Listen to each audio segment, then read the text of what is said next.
Bon, alors on avait vu la Mishnah 13, qui était assez longue, bien sûr, qui avait énuméré les Sphira 1, 2, 3, 4 parmi les 10 sphirotes, et ensuite elle a donné 6 directions de l'espace en relation avec 6 autres sphirotes. Alors dans la disposition, on avait vu qu'en réalité, Sphira 1, 2, 3 symbolise automatiquement les 3 sphères supérieures de vie, hein, n'est-ce pas, qui sont Keter, Chokhma et Bina. Ouais. Donc là, on a Keter, Chokhma et Bina. Puis avant, on va à Malchut directement, c'est 4. Et ensuite, on va prendre les 6 qui sont là. 1, 2, 3, 4, 5, 6. Voilà. Alors, bien évidemment, quand on a donné cet ordre-là, cela combine ces 10 structures-là avec l'ordre aussi des sphirotes. Normalement, comme 1, 2, 3, 4, 5, 7, 8, 9, 10, on sait qu'en réalité, 1, 2, 3, c'est Keter, Chokhma, Bina, 4, c'est Chesed, 5, 6, 7, 8, 9 et 10, ça va être Gvura, Tiferet, Netzach, Od, Yesod et Malchut. Donc ça va combiner 2 sphirotes ensemble.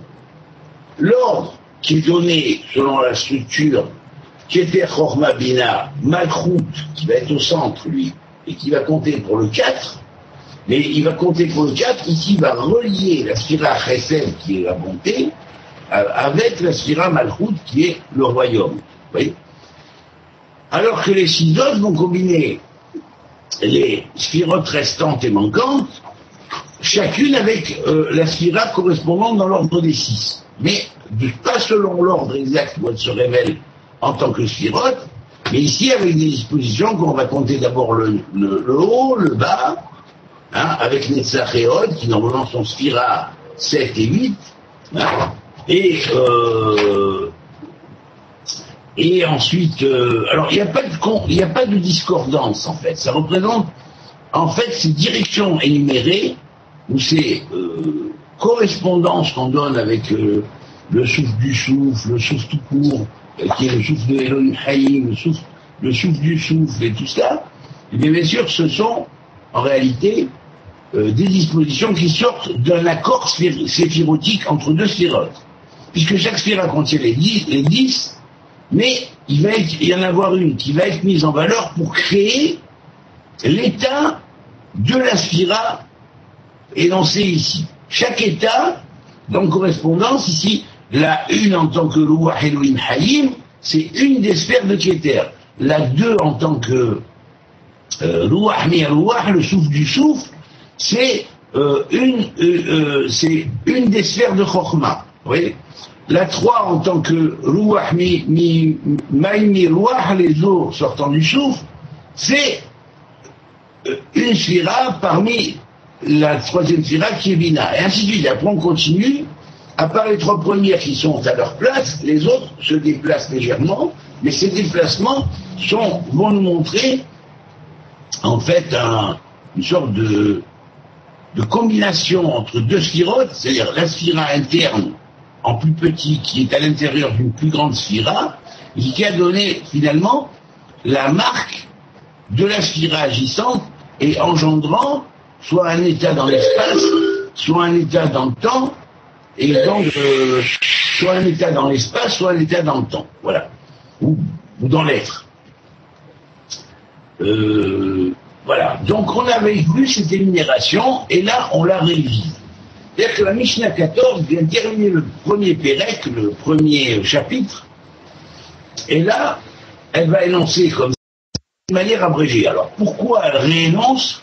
Ça veut dire simplement, ne compte pas sur les lettres, vois les désignations abrégées données, et compte-les, et tu verras que tu vas trouver un code derrière cela qui va te surprendre. Voilà. Alors bien sûr, elle va commencer comme ça. Elo et Sphiroth, Blima. Voici les 10 sphirotes sans masse, c'est-à-dire sans consistance, sans non matériel, immatériel, qui est insondable. Achat, un. Alors là, elle ne dit pas Sphira Achat, Elle dit Ahad, un. Ruach Elohim Hayim. Il n'y a pas d'article défini, rien du tout. Ahad, un. Le souffle, un, souffle du Dieu vivant. Deux, Ruach Meruach. Deux, souffle du souffle. Trois, Maïm Meruach. Les eaux sortant du souffle. Et ainsi de suite. Et on va continuer comme ça. Et donc, elle va continuer. Quatre, Arba, Esh Mimaïm. Le feu des eaux. Ensuite, elle énumère même plus 5, 6, 7, 8, 9, 10. Elle va dire comme ça. Rome, Maala, le top de la hauteur. Tachat, l'en dessous, le monde d'en bas. Mizrach, l'est. Maarav, l'ouest. Safon, le sud. Le nord. Vedarom, le sud. Et là, voilà, c'est très abrégé. Mais on va voir ce qui se cache derrière les termes maintenant. Alors, en premier, avant de faire l'analyse numérique globale de chaque terme à part, nous allons faire l'analyse globale par le nombre d'élèves qu'il y a dans toute cette Mishnah, et on va constater qu'il y a exactement 64 lettres. Alors, 64, c'est quand même un chiffre, hein. C'est le chiffre de la Merkava, c'est le chiffre de la fleur de vie, c'est le chiffre correspondant aux hexagrammes dans le Viking, hein. On va retrouver qui sont la base de tout le développement des forces dans l'univers, avec le destin sacré ou scellé des individus ou des êtres dans l'espace et dans le temps, pour créer tous les phénomènes existants. Vous voyez ? Et là, c'est dans cette Mishnah-là qu'on va voir que par son nom d'élève, elle nous actionne d'abord sur une généralité de la sphère de Bina, dont la valeur numérique du nom est égale, du nom de Dieu correspondant qui est égal à 63, et elle s'appelle la mère, donc on entend la mère en plus, et bien 63, la mère égale 64, c'est la mère et les 64 forces, d'accord ? Alors bien sûr, il y a un éclairage déjà sur une tradition, mais bon, on fait juste un petit éclairage en passant sur un des aspects de cette grande tradition qui est la tradition primordiale, telle qu'elle a été donnée à la base comme tradition universelle et qui est totalement à l'intérieur de la Torah. Donc on avait vu que le nombre 64, 8 fois 8, était à la fois la clé des hexagrammes, la clé de la Merkava, hein, puisque même dans la fleur de vie on le trouve, et de là sur la Sirot, effectivement, avec les 10 sphères, certes. Donc on voit la relation immédiate, rien que dans le Sefer Yetzira, pas la peine d'aller plus loin. Voilà la référence exacte et originelle de toutes ces choses qui sont sorties par la suite. Moi, je ne connaîtrai pas la chose, je vais construire un cercle avec 64 parties, divisé en 8 fois 8, et je vais constituer l'alphabet correspondant, qui serait un alphabet avec 64 lettres, et puis évidemment, à partir de là, je vais faire une figure géométrique dans laquelle il y a 64 triangles qui sortent à partir d'un cercle. Et bien voilà, vous l'avez exactement à la base, à l'origine, dans ce Sefer Yetzira, qui est la clé de toutes ces choses-là. Alors maintenant, on va voir une chose, c'est quand il dit attendez, j'ai pris la page, voilà. Alors quand il dit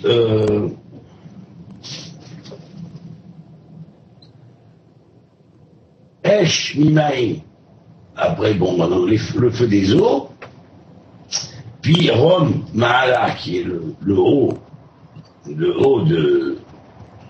du top supérieur, quoi, du ciel. Tachat, c'est-à-dire le fond, le bas du ciel, ou le fond du ciel, oui. Et ce sont des choses qu'en astrologie on connaît, quoi. Enfin, dans la science astronomique ou astrologie, on connaît exactement ces fonctions. Le point haut, le point bas, ça désigne les polaires, les étoiles polaires, le Mizrach, c'est le point duquel le soleil germe, le Maarav, c'est le point où il se couche. Et évidemment, quand on voit les étoiles, on les voit monter à l'est, se coucher à l'ouest, en mouvement apparent. Safon, c'est le point qui correspondra au point minuit, qui représente le nord. et le sud qui représente le point auquel le soleil est à son plus haut dans le haut du ciel, et ça correspond un peu le point midi. Alors on va voir que derrière ces désignations, il y a un avion qui passe, il faut attendre qu'il passe. Il y a un terme codé, une terminologie codée, que nous allons analyser. Alors d'abord, on va commencer ainsi. Esser Sphirot Blima, 10 Sphirot sans aucune matérialité. Et là, on va s'appesantir d'abord, dans un premier temps, sur le terme Esser, 10. Alors on va constater qu'en fait, ce terme Esser, c'est une porte. Pour la simple et bonne raison que le mot Esser contient les lettres de Shahar, la porte. Vous voyez ? En vrai, les 10 sont l'origine de la porte, Shahar. On les désigne comme la grande porte, en général.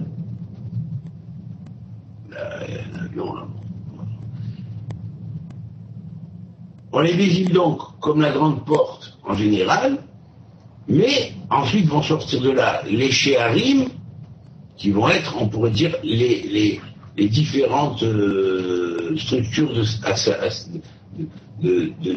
réseaux de 10. Voilà. On va appeler ça après les portes. Alors bien sûr, le mot porte, en valeur numérique, Shahar, comme SR, d'ailleurs comme 10, a pour valeur numérique 570. Alors là, 570, vous savez, c'est un nombre clé, très clé même. 570, c'est 19 fois 3, c'est la grande clé du jeu de 57, c'est 19 fois 3 multiplié par 10. Or, 19 fois 3, on sait que le calendrier lunaire, solilunaire, est de 19 ans. Chacune des points de conjonction Soleil-Lune sur un cycle de 19 ans, les points où ils vont tomber en parallèle avec la nouvelle année, sont des sortes de vertèbres, donc de la colonne vertébrale, si on pourrait dire cosmique, dans le cercle. Vous voyez ? Il y a un point, là ça tombe là, cette année, là ça tombe là, après ça tombe là, après ça tombe là, jusqu'à ce que ça fait un tour complet, sur un cycle de 19 ans. Alors ces points-là vont être 18 points, 18 plus 1 points, correspondant aux points vertèbres. Les points vertèbres, c'est quoi ? Dans la colonne vertébrale de l'homme, c'est les 12 vertèbres costales, les 5 vertèbres lombaires, les 5, comment on appelle ça, il y a les 4 coccygiens et les 5 autres qui sont scellés en 1. Donc on compte comme ça. 12 plus 7, les 5 en 1, ça compte pour 1, et les 4 en 1, ça compte pour 1. Ce qui fait en fait, en tout 19. Et ça correspond à la clé de la colonne vertébrale. Quand on dit par exemple Rava, Gematria 19, elle a été touchée par le truc du serpent, par la bave du serpent, ça veut dire qu'il y a quelque chose qui s'est infiltré dans la colonne vertébrale de l'être humain qui lui a complètement coupé la possibilité d'accéder symboliquement, on pourrait dire, au cervical et aux 7 cervicales qui supportent en haut. Et c'est vrai que quand on compte les 7 cervicales en haut, on a la valeur numérique 26, et là on s'est relié au Shem d'Hachem. Bon, alors d'accord, alors en fait, j'ai acquis de l'éternel, donc quand elle va avoir son premier enfant, on va dire j'ai acquis de l'éternel. Eh bien, j'ai acquis de l'éternel, c'est 26, c'est-à-dire que ça se place au-dessus des 7 cervicales, qui représentent les 7 plans d'existence aussi, qui ont une relation directe avec les 7 plans d'existence, et puis les 19 vertèbres qui sont en dessous, si on compte 1 pour les 5 surrénales, et les 5, et les 4, coccygiens. Alors bien sûr, cette colonne vertébrale, on dit que quand on fait la prière, la tradition nous a transmis, que lorsqu'on fait la prière, on fait un geste comme ça, de se courber, de se remonter comme ça, ben ce geste-là, on pourrait dire d'offrande à Dieu, c'est une manière de couper la faute qui a été faite à l'origine, vous voyez, par Chava et Adam. Et là, on dit que celui qui ne s'est pas ployé au moment où on dit il y a 4 bénédictions auxquelles on fait un ploiement du genou et comment dire, on recourbe le torse comme ça et puis on remonte comme ça, eh bien on dit après la mort sera muté en serpent. Alors c'est pas pour rien que c'est marqué comme ça. Ça veut dire que le principe qu'on appelle bave du serpent, qui fait entre parenthèses, veut dire bon, c'est infiltré dans l'homme, lui a coupé la possibilité d'exécuter par les vertèbres supérieures au cerveau supérieur et se connecter avec le monde du tikkun. Donc on commence par là. Il faut d'abord décrasser, si on pourrait dire, ces vertèbres-là, et au fur et à mesure, en faisant le travail qu'il faut en correspondance avec les 19 bénédictions qu'on dit dans la Mida, où chaque bénédiction correspond à une de ces vertèbres, et en même temps, les 4 fois qu'on se ploie, c'est pour faire le tikkun sur la notion du serpent. Voilà. Qui a tenté Chava, qui est la valeur numérique 19. Alors pourquoi 3 ? C'est tout simplement parce qu'il y a 3 prières dans le judaïsme, il y a 3 prières par jour. Shaharit, la prière du matin, ou qui est appelée du boker aussi du matin, Minha, qui est appelée la prière de l'après-midi, et Arvit, qui est appelée la prière du soir. Alors 3 fois 19 fait 57, 57 multiplié par 10, car il y a 10 sphirot à chaque fois, et dans tout, puisque chaque sphère inclut toutes les autres, et également dans les 19 prières correspondantes, les 19 fois qu'on dit Baruch, béni sois-tu l'Éternel, qui fait telle chose, ou telle chose, ou telle chose, telle chose, on bénit 19 fois le nom de l'Éternel, eh bien, dans ces 19 fois-là, il faut savoir que toutes ces fois sont en relation aussi avec des sphirotes et des particularités de sphirotes. Mais il faut savoir que toutes les 10 existent dans chacune d'elles. Vous voyez ? Voilà. Donc on a la clé du Shahar. Le Shahar, en fait, la porte, c'est la porte de la prière par laquelle l'homme gravit les étages vers son créateur, et il peut arriver jusqu'au Kéter, jusqu'à la couronne. Et alors qui part finalement de la sphère la plus basse, puisque la prière en réalité est à l'origine, c'est Malchoud, c'est la sphère la plus basse. Et dans l'art de vivre, elle se trouve là. Mais en fait, la prière sert à l'homme à remonter, à mettre en place tout ce qui est dans la colonne vertébrale, qui est l'axe central, avec 19 vertèbres qui sont de là à là, vous voyez, et puis il y a les 7 vertèbres cervicales qui sont là, voilà. Donc elles sont entre voilà, ici, dans cet espace-là. Voilà. Donc il y a une purification qui va se faire, et cette purification, elle dépend du travail qu'on fait par la prière et dans la prière. Prier, c'est la base de l'homme. Bon, j'avais dit une fois, j'avais fait un cours là-dessus, en disant que le mot Adam, écrit en lettres remplies, c'est-à-dire Aleph, on a écrit Aleph lui-même, Lamed est fait, Dalet, qui revient, c'est la première lettre, c'est l'anagramme, le Lamed qui vient après, et le Taf qui vient après. Et même, c'est même. C'est la double matrice. Alors bien sûr, matrice de quoi ? Matrice de la prière. Si l'homme reste dans la matrice, on pourrait dire, connue, du monde perverti, eh ben, il va être sujet à tous les vices qui viennent du nachash, du serpent.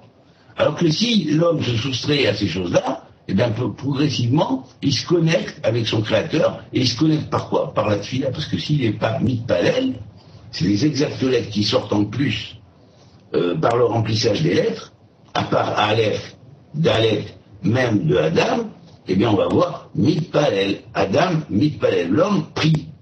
Et c'est dans cette prière-là, qui va être la clé, si on pourrait dire, de l'ouverture du Shahar, c'est-à-dire de la grande porte, qui grande porte contient toutes les portes en elle, puisqu'après toutes les autres portes vont être connectées grâce à cela. Voilà. Alors bien sûr, ces SR-là, ces 10-là, sont appelés sphirotes, Belima. C'est quoi des sphirotes ? En fait, des sphirotes, c'est, on voit que dans le mot sphirote, il y a le mot pérote qui veut dire les fruits. Donc les sphirotes vont donner des fruits. C'est un arbre, il donne ses fruits. les sphirotes sont d'un arbre de vie qui donne ses fruits. Et il reste quoi? Mais il reste un samer et un yud. Or, le samer a la forme du cercle, vous voyez, comme ça. C'est un rond, en fait, c'est un cercle, avec une petite coda en haut, hein, vous voyez, voilà, c'est le samer. Et le yud, c'est le point du cercle, c'est le point central du cercle. Ensemble, ça fait 60 plus 10 égale 70, c'est la clé du secret, le mot secret, le sod de secret, est égal à 70. Ça veut dire que dans les sphirotes, existe quoi? Ben, le sod des pérotes, le secret des fruits de l'arbre de vie. Dans les sphirotes, dans les 10 sphirotes de l'arbre de vie, il y a donc l'ouverture de la porte, et, vous voyez, vers la transformation qui permet à cet arbre de vie d'éclore, oui, et de produire ses fruits, et que ces fruits en même temps contiennent des secrets. C'est pas des fruits simples, c'est des fruits contenant des secrets. Alors bien sûr, secret de Dieu. Alors bien sûr, elles sont appelées Blima. On voit que les lettres de Belima sont les exactes lettres en gamatria de Lev Hayam. D'abord, Lev Hayam, ça veut dire quoi? Ben, ça veut dire le cœur de la mer. Mais la mer, c'est quoi? La mer, l'océan. Ben, l'océan désigne toujours l'infini, quelque part. Enfin, ce qui n'a pas de fin, ce vers quoi donc on voit pas la limite, à part l'horizon, mais bon, on sait que ça va au-delà de l'horizon.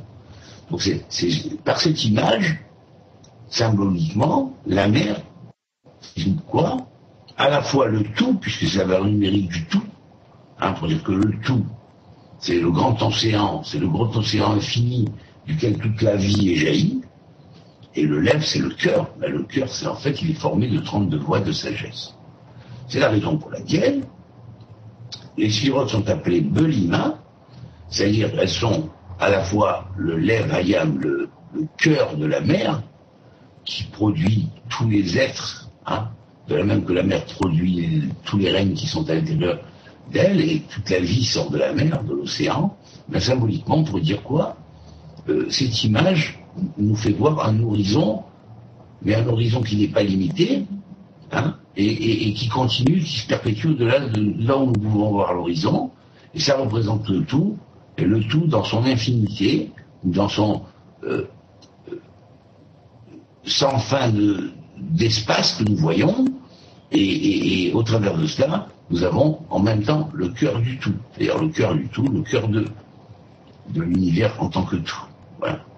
Et bon, ben c'est ça qu'il y a dans les Blima.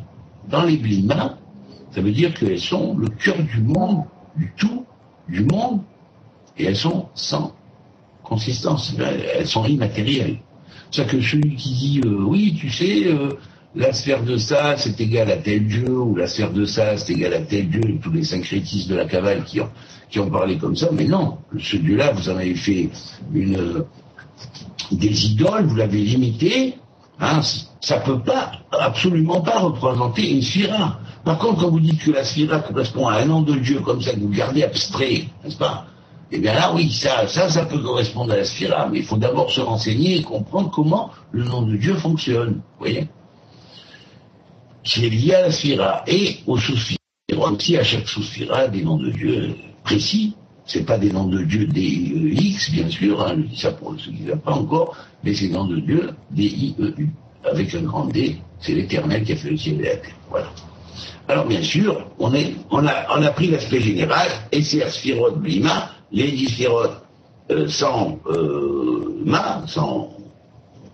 abstraites, quoi. Alors elles sont appelées comme ça. On va commencer avec Keter. 1. Ahad. Ahad veut dire 1. Ben, on va voir que Ahad, c'est Aleph plus Tav, il y a l'Aleph, le Tav et le Het au milieu. Mais le Het en valeur numérique, c'est 8. Donc 8, c'est l'infini. Alors on voit que Keter est relié symboliquement à l'infini, hein, oui, vous voyez, qui est le grand 8, hein, vous voyez. Mais c'est Aleph Tav. Aleph Tav, c'est de Aleph jusqu'à Tav, ça veut dire que les 22 lettres qui sont à l'intérieur, depuis la première lettre de l'alphabet jusqu'à la dernière lettre de l'alphabet, ben, elles viennent de l'infini, elles vont à l'infini. C'est la raison pour laquelle la sphira qui les amène en tant que réceptacle, récipient rempli de lumière, qui les amène au monde, à l'univers, en création, eh bien, ça apparaît sous cette forme-là, de Aleph jusqu'à Tav infini. C'est-à-dire, c'est un Aleph jusqu'à un Tav, c'est 22 lettres, mais sorties carrément de l'infini, du grand 8, quoi, si on pourrait dire. Du grand 8, en tant que symbole de l'infini, comme ça. Voilà. Alors donc, Ahad, bon, ben, Ahad. Puis le verset continue, Ruwah. Ruwah, le souffle. Elohim Hayim, du Dieu vivant. Alors bien sûr, si on s'appesantit sur le code de Ruwah, eh ben, vous savez, Ruwah, la valeur numérique c'est 214, c'est Yered. Yered, c'était le père d'Enoch. C'est pourquoi celui qui va amener le Ruwah dans le monde, hein, le Ruach Elohim Hayim, et qui va dévoiler dans le cycle actuel, avec la Torah des 32 mois, le premier qui, après Adam, a commencé à faire vraiment le tikkun du monde, qu'il a réussi à un tel point qu'il est reparti vivant dans le ciel, et il a ouvert le premier pilier de l'éternité. Là, je vous conseille de regarder mes conférences sur les 5 piliers d'éternité, il y en a plusieurs, hein, et je parle des 5 personnages, hein, qui ont ouvert les 5 voies d'éternité. Eh bien, 5 là, c'est qui? C'est Yered. Yered, c'est le père d'Enoch. Mais Yered veut dire aussi, il descend pour contrôler. Ah, il descend pour contrôler, Yered descend pour contrôler, et puis il produit Enoch, et Enoch est fils de Yered, ou fils de celui qui a descendu pour contrôler. Et puis, contrôler ne veut pas dire du tout contrôler dans le sens manipulé. Hein. Dans l'hébreu, le terme contrôler veut dire savoir diriger la création en ordre, et savoir comment mettre la tête à la place de la tête et les pieds à la place des pieds, et pas faire le contraire, mettre les pieds à la place de la tête et dire que la tête des pieds c'est la tête, hein, la place des pieds c'est la tête et la place de la tête c'est les pieds. Voilà, on ne peut pas inverser la création. Chaque chose a sa place. Alors l'évolution est possible. Ouais. Un pied peut très bien atteindre le stade de tête, et il y a aussi des cellules de tête dans le pied, vous voyez. Ces cellules de tête dans le pied sont les cellules qui, dans le pied, sont connectées directement avec le cerveau. Retransmettent les informations venant du cerveau, dirant par exemple à l'orteil droite, bouge, ouais, ou à l'orteil gauche, replie-toi, ouais, bon, voilà.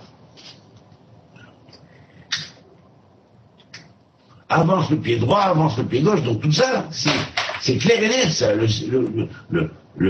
l'ordre du cerveau. Ben, ça existe un cerveau des pieds, si on pourrait dire. Mais il existe aussi des pieds d'un cerveau. Les pieds d'un cerveau, ça représente l'esprit pratique. Vous voyez ? Le fait de mettre quelque chose qui est spirituel, qui est abstrait, qui n'est pas encore concrétisé, eh bien, d'en sortir le malchout ressortant de ces choses-là, c'est-à-dire de transmatérialiser le malchout qui est dans la pensée, eh bien, ça va s'appeler les pieds de la pensée, ou les pieds, ou la transmatérialisation de la pensée. Ça représentera la pensée active. Voilà. Alors bien sûr, quand on dit Louah, voilà, on a vu pour Louah. Alors maintenant, aussi, on dit dans la Chassidoute qu'on fait à Dieu une place d'Ira Batartonim.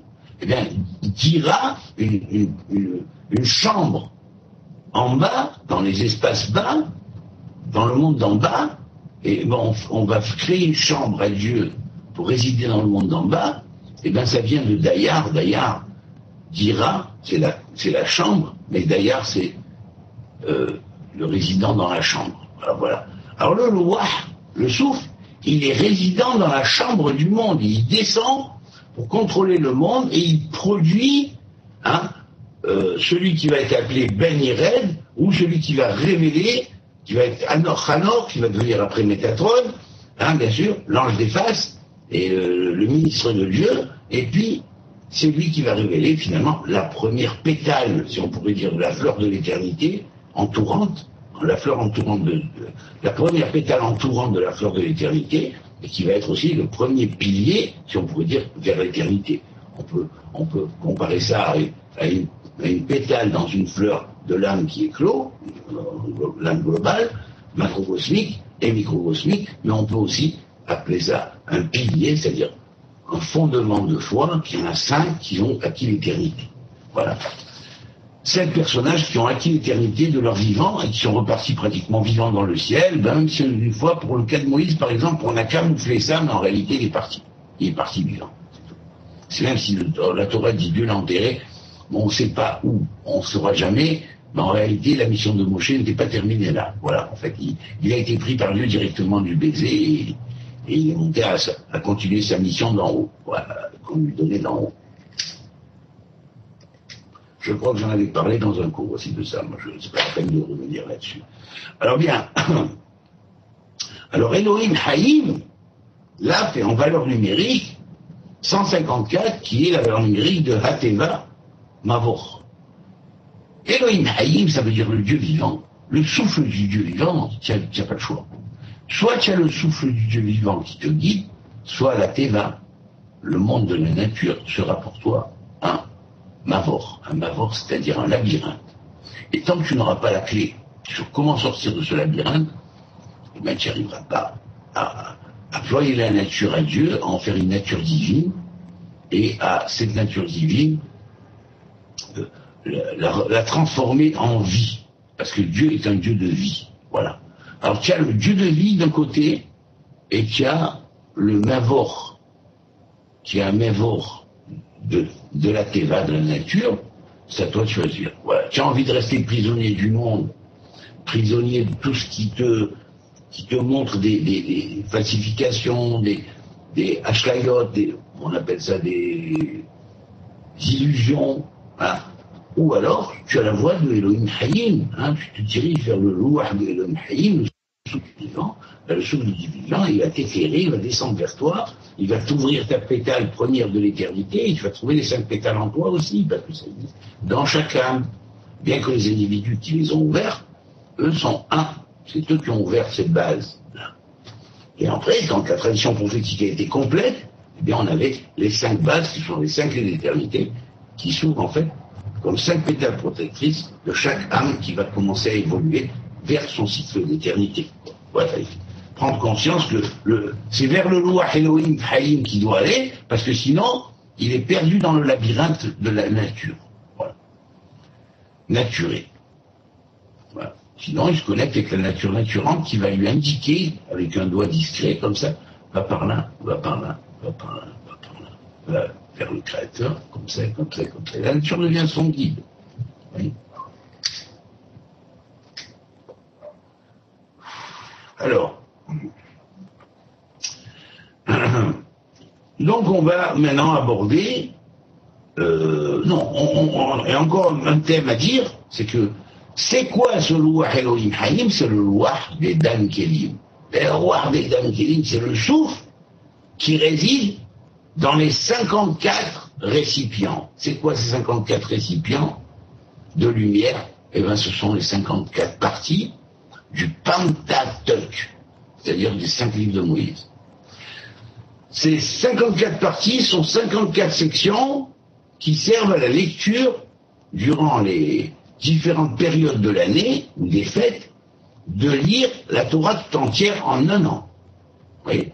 Alors chaque semaine a sa paracha, c'est-à-dire son secteur, si on pourrait dire, de séparation par rapport à tout le reste de la Torah, qui va être l'actualité de la semaine, si on pourrait dire, sur le plan spirituel, et qui va nous guider, nous faire comprendre notre chemin, et nous éclairer dans la voie que nous poursuivons vers Dieu, qui va être une voie du souffle, qui éclaire les 54 secteurs de la Torah, dans les kélim, dans les récipients, pour à la fois renforcer les cylindres de l'individu, et lui permettre de recevoir la lumière, et s'être éclairé par cette lumière, se consolider, afin d'aller vers ces voies de l'éternité, comme j'ai expliqué tout à l'heure. Voilà. Bon, on va aborder maintenant Shtaim. Shtaim, ça veut dire la sphère à 2 qui est Chorma. Et bien Shtaim, c'est les lettres pas vraiment les lettres, mais c'est la gematria de Dalet Shemot. 4 noms.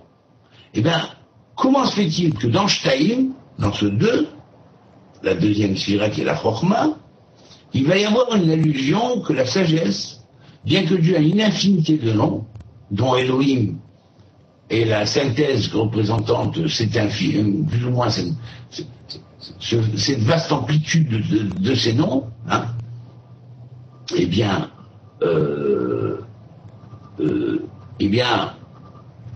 dans tous ces noms, eh bien, il va y avoir 4 noms plus particuliers qui vont être les 4 noms qui sont dans l'axe central de la, des sphirotes, hein, dans l'axe central, et ces 4 noms-là vont être les 4 noms par lesquels tout le monde de ce qu'on appellera des visages divins va avoir comme référence. C'est surtout, je ne dis pas que les autres noms n'entrent pas en jeu, Dieu sait si dans les cavanotes, dans la prière, on sait très bien que dans les cavanotes, c'est-à-dire les concentrations dans la prière, il y a des tas de noms qui sont utilisés, toujours du même Dieu, bien sûr, qui représente ses différentes fonctions, hein, mais particulièrement, ça c'est l'ossature, il y a 4 noms particuliers qui reviennent, qui sont le Shem éveillé, je suis, qui est lié à la sphira de Keter, le Shem Availlé, qui est lié à la sphira de Yud-Kevavke, qui est lié à la sphira de Tiferet, le Shem Élevé, qui est lié aussi ici à Odaat, et là on passe le Yesod, puisque on s'appelle Sphira Yesod, et on va au Malchut, qui représente le Shem Adnout. Tous ces 4 noms contiennent chacun 4 lettres. Voilà. Et là, bon, il y a un nombre de permutations en relation avec les 4 lettres. 12, 12, 12 pour les 3 premiers énumérés, et 24 pour le dernier énuméré. Voilà. Et donc c'est ça qui va former l'ossature de base du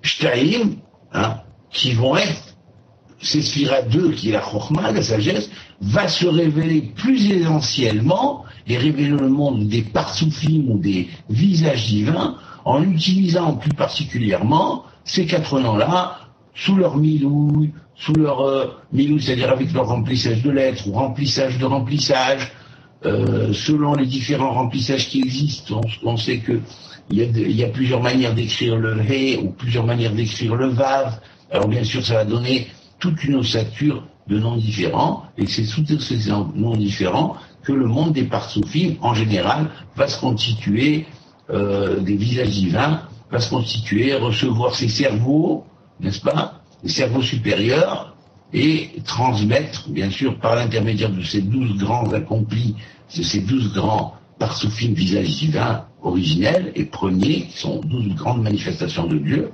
et bien tout cela va se manifester dans les mondes et va créer tous les parsoufim existants, qui sont les parsoufim des entités, des anges, des archanges, des êtres humains sur la terre et ailleurs, bien sûr. Voilà. Et ben voilà, on est dans 2, Shtaim, et Shtaim est appelé Ruach Mi-Ruach, le souffle du souffle. Alors la valeur numérique de Ruach Mi-Ruach, eh bien c'est la valeur numérique 448 qui est la valeur numérique de Hatam. Hatam, ça veut dire il a mis son sceau. Et le sceau vient de la sagesse, puisque la sphère 2 était la sphère de sagesse. Il n'y a pas de sceau sans la sagesse. Pourquoi? Parce que quand le roi, qui est le Keter, il construit tous ses parsoufim, eh bien, il les construit, il met un sceau sur la création. Il met un sceau, c'est le sceau de contrôle. Ce sont les gérants, ce sont les grands gérants du monde de Dieu. Eh bien, il y a un sceau. Et tous ces sceaux sont créés aussi à partir des sceaux de la Torah. Bon, ça n'a rien à voir avec un sceau d'un petit talisman de rien du tout. Hein. Bon. Et ça aussi, ils appellent des sceaux, mais là, c'est pas les mêmes sceaux qu'on parle. Hein. Le Hatam, c'est un Chotem. Hatam, c'est-à-dire le sceau même du Créateur, le sceau du roi des rois sur sa création, c'est la Torah. Hein. Et cette Torah-là, elle va descendre par le biais de cette sagesse et elle va s'habiller au travers de tout le monde de ces visages divins dans la création, et ces visages divins vont retransmettre les flux divins à tous les êtres de la création qui peuvent les recevoir. Voilà. Qui sont des créations en évolution vers le Créateur. Voilà. Alors après, on va aborder la sphira 3, qui est les Bina en général. Alors elle est appelée Shalosh 3. Ouais. La valeur numérique de 3, c'est 30. Alors vous voyez, là aussi, c'est pareil, hein, vous voyez. 63 fois 10. Pourquoi? Parce qu'il y a 10 sphirotes dans toute chose. Et puis, le nom de Dieu commandant l'univers de Briard, qui est le nom de la Bina, de la grande Bina, de la grande sagesse, de la grande intelligence cosmique divine, et ben, fait 63 en valeur numérique. Il s'écrit Yud, Vav, Daleth, He, Yud, Vav, Aleph, Vav, He, Yud. La valeur numérique totale, c'est 63. C'est le nom de la mer, hein, bien sûr. Et il y avait la mer, tout à coup on le rajoute un, qui est le nom de la mer. Symboliquement, c'est le 64, ce qu'on avait parlé au tout début, dans la base de la structure de toute la Mishnah en général. Et tout ce à quoi débouche, hein, tout ce à cela débouche. Alors bien sûr, cette grande mer cosmique, c'est la Bina universelle, la grande intelligence divine. Cette grande intelligence divine, c'est la mère de tous les mondes, la mère de tous les êtres, hein, et le point de référence auquel tout le monde se dirige. Hein. Alors là, on a bien sûr la création qui va se faire en 6 jours, hein, c'est la même valeur numérique que les chèches. Les chèches, ça veut dire en 6, au 6. Au 6, c'est les 6 jours. Et ces 6 jours-là sont commandés par une péroula ou une action, une activité de noms de Dieu qui vont entrer en action, qui vont être des noms d'action, des noms attributiques d'action, Dieu grand, de vérité, Dieu d'intelligence, Dieu de pureté, purifiant, Dieu qui purifie les cœurs, Dieu qui est Rachoum, Hanoun, bon, enfin, il y a 120 noms parmi les noms attributiques, et bon, je sais très bien, j'avais dit que dans le soufisme, par exemple, 99 de ces noms ont été repris dans le soufisme pour former 99 noms d'Allah. Et là, bon, ben, il y en a bien d'autres aussi, puis ce sont des noms essentiels aussi. Il y a des noms essentiels dans la Torah de Dieu, essentiels, mais en dehors des noms essentiels, il y a les noms attributiques. Ces noms attributiques sont au nombre de 120 en relation justement avec les 120 permutations du nom de Elohim. On a vu que tout est sorti d'abord du Ruach Elohim, Hayim, le souffle du Dieu vivant, puis Ruach, Miruach, le souffle du souffle. Donc tout ça, ça va se transmettre par la suite, et ces 120 attributs, ben, ils vont former tous les différents, on pourrait dire, métiers de Dieu dans la création, hein, et si on peut dire action, on pourrait dire du Sechel Apoel, qu'on appellera le verbe actif dans la création, hein, le logos actif dans la création, et bien tout cela va se manifester par la sphira de Bina qui est appelée Shalosh, hein, et qui va représenter ce nom de Dieu qui fait 63, mais qui est fait par 10 en valeur numérique, pour le nom Shalosh, pour dire bien, il y a 10 sphères dans Bina, et elles vont commencer leur travail sur les chèches, sur les 6. Et là, à partir de là, naît la création. Alors la Bina elle-même, c'est quoi? C'est le futur de la création. C'est pourquoi chèche et les 6, on aura un futur. Voilà, les 6, on aura un futur. Ça, c'est mon futur. Voilà. Alors, non, bien sûr, quand on écrit Shalosh, ici dans Tiferet Sira, il s'écrit Shin Lamed Shin. Ouais.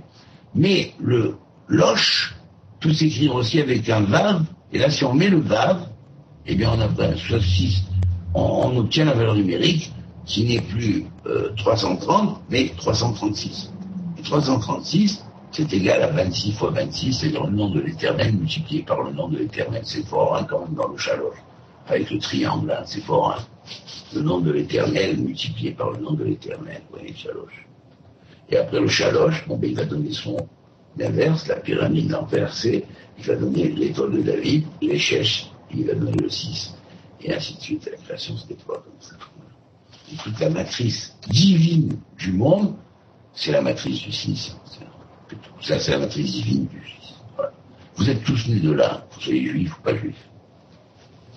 C'est par là, c'est par ça qu'on vous a donné la vie, que Dieu vous a donné la vie. C'est pas nous, hein, c'est Dieu qui vous a donné la vie comme ça. Voilà. Voilà. Donc, faites 4, si vous voulez vous connaître, apprendre à vous connaître, à connaître votre vie, c'est bien que vous approfondissiez un petit peu ça, et au fur et à mesure, vous verrez que ça vous parlera, parce que ça parlera à l'essence de votre âme, l'essence de votre âme, et pas, vous n'êtes pas un hébreu, peut-être pas, vous n'êtes pas juif, c'est pas grave, Mais l'essence de votre âme, elle est hébreu. L'essence de votre âme, elle est de l'hébreu. L'essence de votre âme, elle est de la langue de la révélation. L'essence de votre âme, elle est de la Bible. L'essence de votre âme, elle est de la Torah. Parce que sans la Torah, il n'y a rien.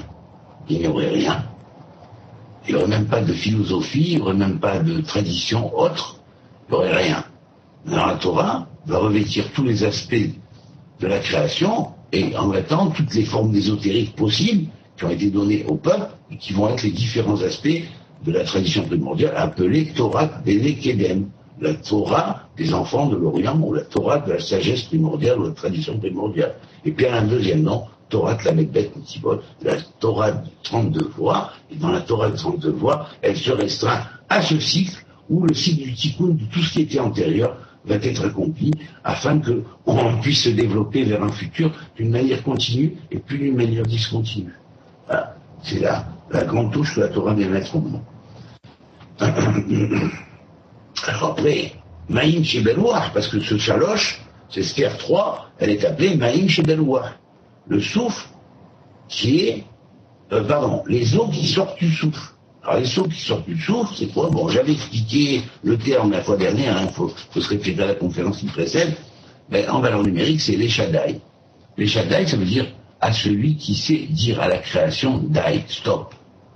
Stop, ça veut dire les limites dans la création. S'il n'y avait pas de limite, eh bien la montagne, une montagne sauterait sur une autre montagne qui est plus haute que elle, ou celle qui est plus haute, elle viendrait piétiner celle qui est plus loin. Il n'y aurait pas d'ordre dans la création. Pour qu'il y ait un ordre dans la création, il faut qu'il y ait des limites, il faut qu'il y ait un Dieu qui donne des limites à chaque chose, et ce limite à chaque chose, c'est le Shem Shaddai qui le donne. Et curieusement, Shaddai est en valeur numérique 314. 314 multiplié par 10, non pas 314 multiplié par 10.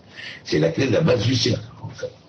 Alors bien sûr, les Shaddai, à Shaddai, ça voudrait dire aussi, parce que Shaddai est aussi appelé la clé, la clé du cadenas du monde, qui permet l'ouverture, et bien Shaddai, c'est le Dieu Tout-Puissant, dont la clé permet l'ouverture du monde. Eh bien, les Shaddai, c'est aussi à Shaddai, le monde appartient à Shaddai, à ce nom de Dieu-là. Eh bien aussi, c'est la valeur numérique de Shaddai Yéhi. Cette clé-là, c'est la clé du futur. C'est la clé du Yéhi et du futur, sera. Il sera. La clé du il sera, la clé du futur. La clé du futur, la clé du il sera. Alors, c'est les Shaddai. Et puis, bien évidemment, quand on continue, on va voir aussi Sirdi, vous voyez, pour dire quoi? Que dans cette ère-là, qui a été donnée la loi du Tikkun, il y a quand même une limite. Il y a même une limite dans le temps. Vous voyez, une histoire de presque 5000 et quelques années, presque 6000 ans, et puis après on arrive à une période qui est la fin des temps, on s'approche de l'ère du Verseau, qu'on accueille d'une manière un petit peu anticipée. Le Verseau se dit Gli, le Verseau, mais il a les lettres de Yéled, l'enfant. C'est-à-dire que le Verseau, c'est le temps du renouvellement, où toute l'humanité, où tous les êtres doivent devenir des enfants devant le Créateur. Et ceux qui auront su retrouver et cultiver l'enfant qui est en eux, entreront direct dans le royaume des cieux. Je crois qu'il y a quelqu'un qui a 2000 ans avec dit cette chose-là. J'essaie de l'expliquer un petit peu pour qu'on comprenne un peu mieux. Voilà. Et au travers de la tradition, des racines et des origines qu'il connaissait très bien et qu'il a étudié là. Alors, Sirdi, ça veut dire quoi? Ça veut dire l'axe. Vous voyez, l'axe du Verseau. Le Verseau va être pris ici comme axe. C'est comme si l'axe du monde, pas l'axe physique, mais l'axe spirituel du monde, ce qui nous conduit vers l'homme primordial, qui est l'abréviation de axe, Adam Satma Kadima, l'homme premier primordial des primordiales, l'axe du monde, c'est le Dli. C'est le Dli qui va permettre cette ouverture en déversant ces eaux qui sont les eaux de la sagesse et de l'intelligence qui vont venir inonder l'humanité, qui viendra amener la délivrance messianique et qui viendra que ces eaux vont être les eaux qui vont illuminer de leur lumière intérieure et qui vont en même temps purifier les êtres et leur cœur, être liés aussi à l'axe du monde, qui est en fait le cordon ombilical qui le relie à la mer du monde, et il va se perpétuer perpétuellement, naître et renaître à l'intérieur de la mer du monde. Voilà. Alors on a fini ce 3, on passe au 4. Alors le 4, on sait qu'il a une relation avec Malchut et le Chesed, de Malchut, c'est le Chesed en premier lieu, c'est 4, mais c'est la sphira de Malchut qui est connectée ici pour donner le centre des 6 points cardinaux, les 6 points de haut, bas, est, ouest, sud, nord. Voilà. Alors bien sûr, Arba, en Gematria, est égal à Gematria. Gematria, là, Gematria, la science des nombres sacrés. Hein, je ne vais pas rentrer dans toutes les définitions qui se cachent derrière le mot Gematria, c'est pas le sujet, c'est pas le jour, mais c'est aussi le nombre correspondant à Rega. Rega, c'est-à-dire 273, veut dire l'instant. Et cet instant, c'est un instant sacré. Combien il y a de Regaïm dans une heure, c'est-à-dire d'instants dans une heure selon la terminologie du calcul kabbalistique par voie et talmudique par voie, de la tradition hébraïque, c'est une division de l'heure en 108. Et chaque partie de 108, les 108 parties de l'heure, eh bien, est composée de 3,4, quelque chose comme ça, secondes. Voilà. Et puis après, il y a le Chélek qui divise encore plus en chacune de ces parties-là, un peu les Régas, en 76 parties, on appelle ça le Chélek. Voilà. Alors bon, maintenant, c'est quelque chose de sacré, le Réga, et ce Réga-là, c'est un instant, à chaque Réga, on dit le monde subit une mutation.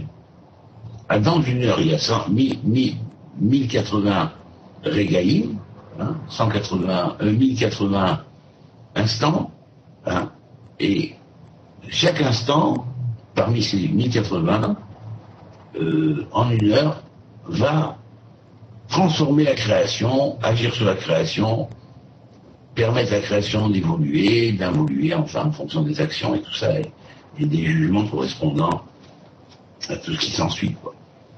Et en fait, cela... Oui. Excusez-moi d'interrompre tout. Il y a Trésor qui fait que de m'envoyer des messages là sur vous. Ajoutez-le à la conversation parce que quand je l'appelle, moi, il répond pas. D'accord.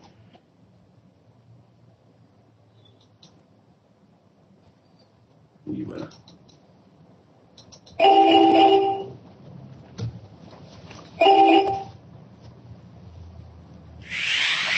Oui, Trésor, bonjour. Bon, ben voilà, on continue. Alors, d'accord, on était donc à Arba.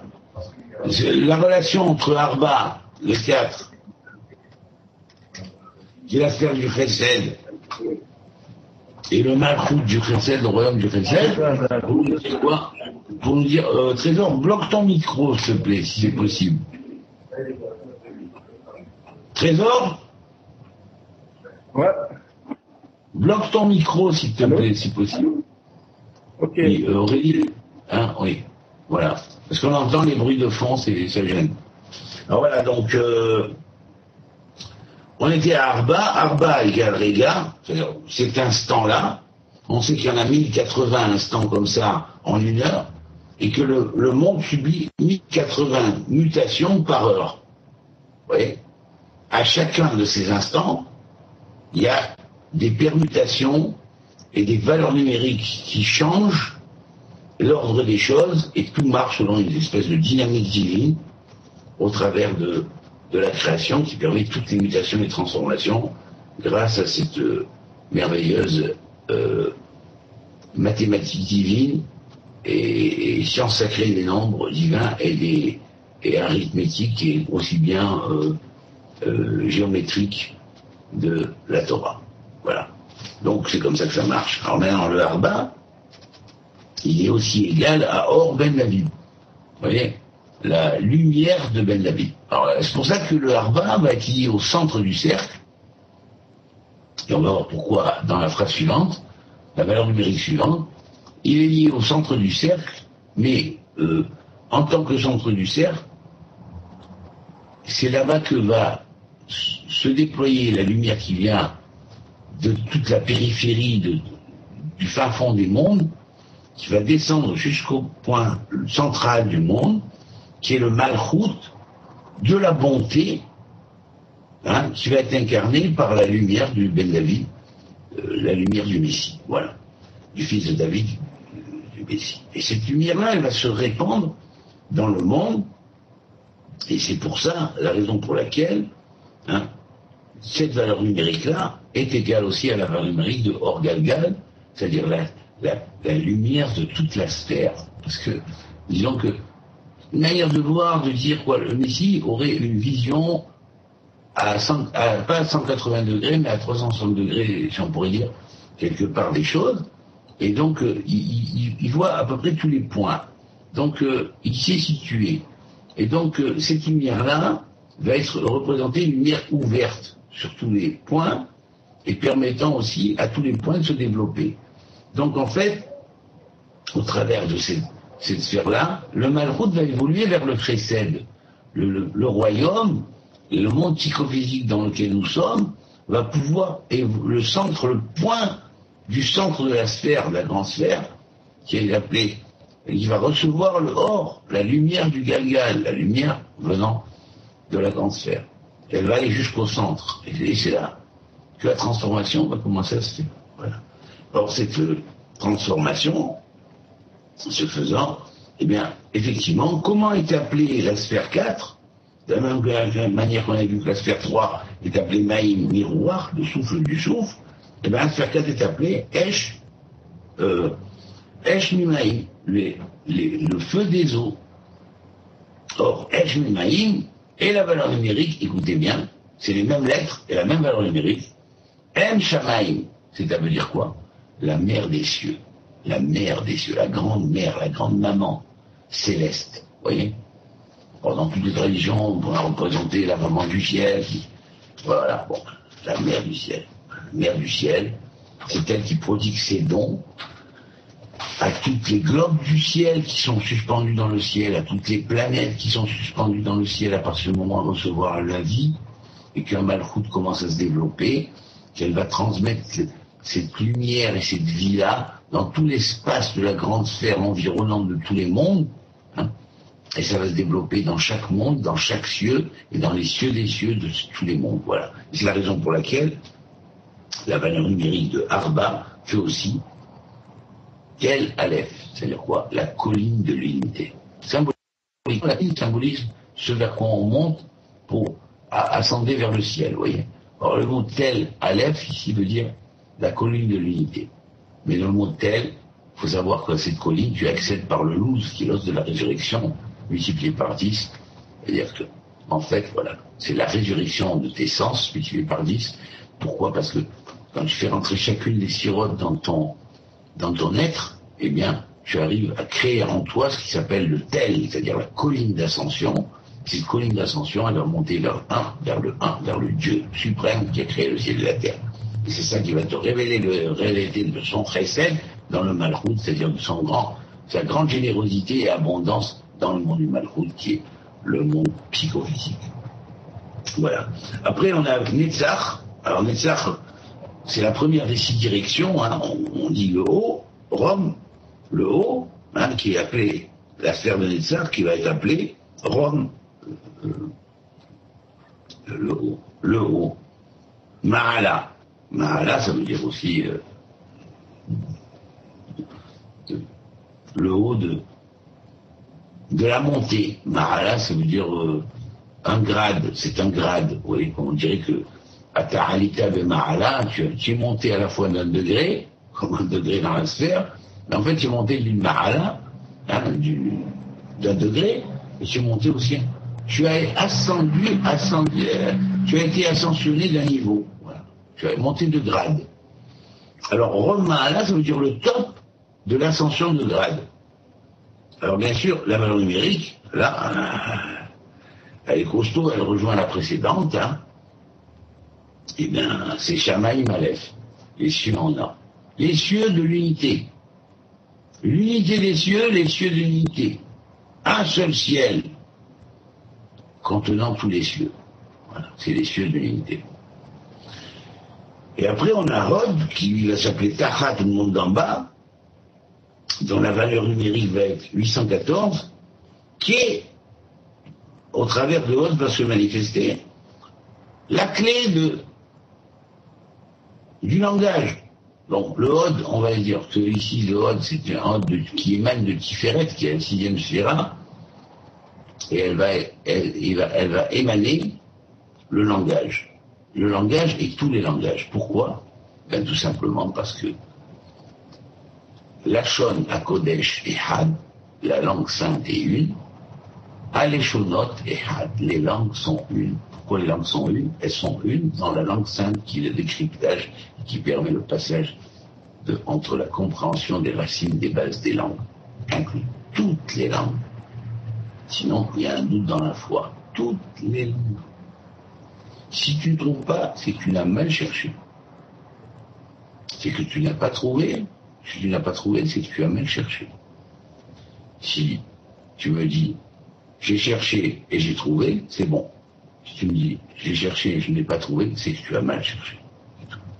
Donc, le mot Tachad veut dire Vetachad, 814, c'est égal à Lachon HaKodesh et Had, la langue sainte est une, et à l'Eshonot, les langues du monde sont une. Voilà, c'est ça.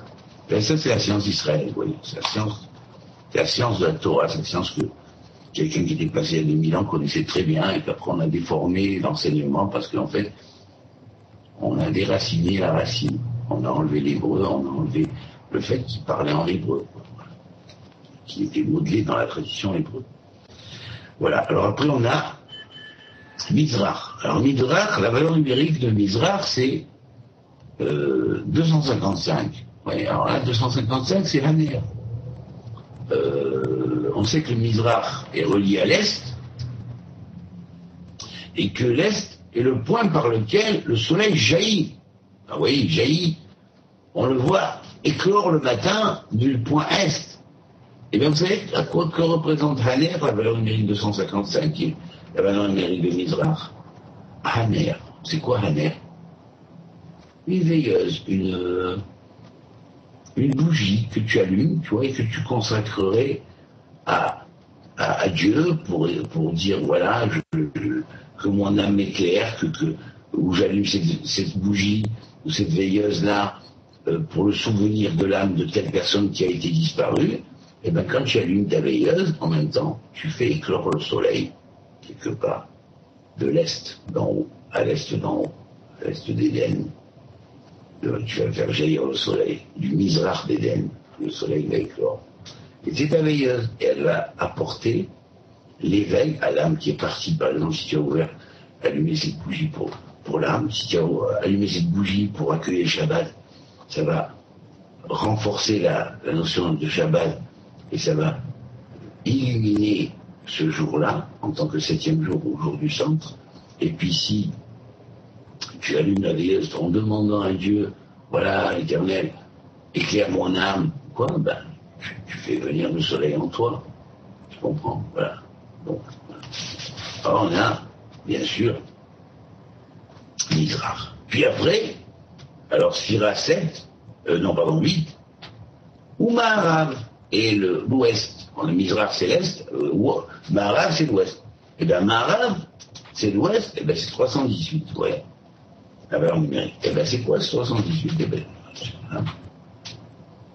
Quand Abraham est allé combattre pour sauver Lot et les rois qui avaient été attaqués par d'autres rois, et pour les avoir après en compensation par Melchizedek la terre d'Israël qui va être donnée à Abraham et sa descendance, hein, et bien Abraham va recevoir, après avoir remporté la victoire sur les rois et délivré tous les rois des pays qui avaient été envahis, qui avaient été emmenés en déportation, ainsi que tous les guerriers, les soldats, il part avec Eliezer et 318 guerriers.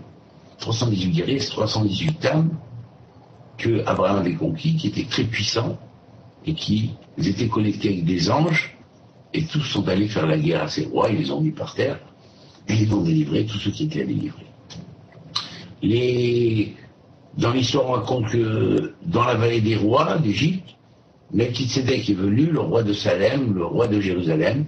Salem, c'est l'ex-nom de Jérusalem. et qu'il a porté la bénédiction à Abraham sous le nom de El Elyon, le Dieu du monde, le Dieu suprême, et il lui a dit, voilà, la terre d'Israël t'est donnée aujourd'hui, et elle est reconnue officiellement. Abraham avait reçu de Dieu, puisque Dieu l'avait promis la terre sainte, et bien là, il avait conquis de droits militaires. Et puis il manquait... Il avait acquis, parce que tous les rois qui ont été délivrés, ils ont chacun donné une parcelle à Abraham, et cette parcelle-là, c'était ce qui a formé le territoire de la terre d'Israël. Voilà. Et après, quand il va voir Israël, la descendance d'Abraham, par Sarah, c'est légitime, va continuer, et c'est là que la terre d'Israël est la terre des Hébreux, c'est la terre d'Israël, c'est la terre des Juifs. Tous les vestiges qu'on a retrouvés en Terre Sainte, sont des vestiges juifs, écrits en hébreu. Voilà. On ne peut pas falsifier l'histoire. Ensuite, ça c'est Eliezer, donc qui vient en valeur numérique 318, qui est le maître de l'Occident, si on pourrait dire, du Maharab. Et puis, vous savez, même quand le temple a été construit à Jérusalem, le premier temple, ça a été détruit, et puis il y a un mur qui est resté. Et puis après, tout a été détruit, et il n'y a qu'un seul mur qui est resté. C'est le mur de l'ouest, du Maharab. Voilà, et le Maharab donne son témoignage aujourd'hui, au travers du Sefer Yetzirah. Saphon, 210. Vous voyez comme c'est lié, hein. La résurrection des d'Israël se fait un Iyar, le 5 Iyar, vous voyez. Alors tout le monde conteste, dit non, qu'est-ce que c'est, machin, vous avez volé. Eh bien oui, c'était marqué dès l'origine des temps. Rachid l'avait marqué au premier verset de la Genèse. Il faut savoir qu'à la fin des temps, tout le monde se pètera et dira, voilà, on voit, aujourd'hui on voit, l'UNESCO, machin, tout ce qui se passe. On voit, bon, je rentre sur un tout petit point politique et on passe là-dessus. Saphon, c'est le secret des temps, puisqu'on sait que chez les Égyptiens, le Saphon symbolisait l'endroit où mettaient les sphinx. Les sphinx sont les gardiens des temps. Les gardiens des temps, il dit quoi 226, attends. Quand est-ce qu'ont commencé les temps à Adam, eh bien le point de l'équinoxe se trouvait sur l'exact point dans le zodiaque d'en haut, hein, sur l'exact point correspondant au point il s'est trouvé dans le zodiaque d'en bas ou dans le zodiaque des années, quoi. Hein, et bien il s'est trouvé le jour de la résurrection de l'État d'Israël. Quand c'était un Heiyar. Un Heiyar, c'est quoi? Ben Heiyar, c'est un matériel de Saphon. Vous voyez, le Nord. Ça veut dire que l'énigme du Nord, l'énigme du Sphinx, l'énigme du secret des temps, eh ben, elle est tenue et liée au point d'Israël et notamment au point de Jérusalem. Donc on a fini. On a fini du Mishnah. Eh bien, je pense que, voilà, faudra réviser ces choses-là, bien les revoir, et voyez la structure, et comprenez bien comment tout ça s'emboîte et fonctionne. Et puis voilà, ben, à la prochaine, on va aborder le deuxième chapitre. Voilà, on a fini le premier chapitre du Sefer Yetzirah, c'est pas mal.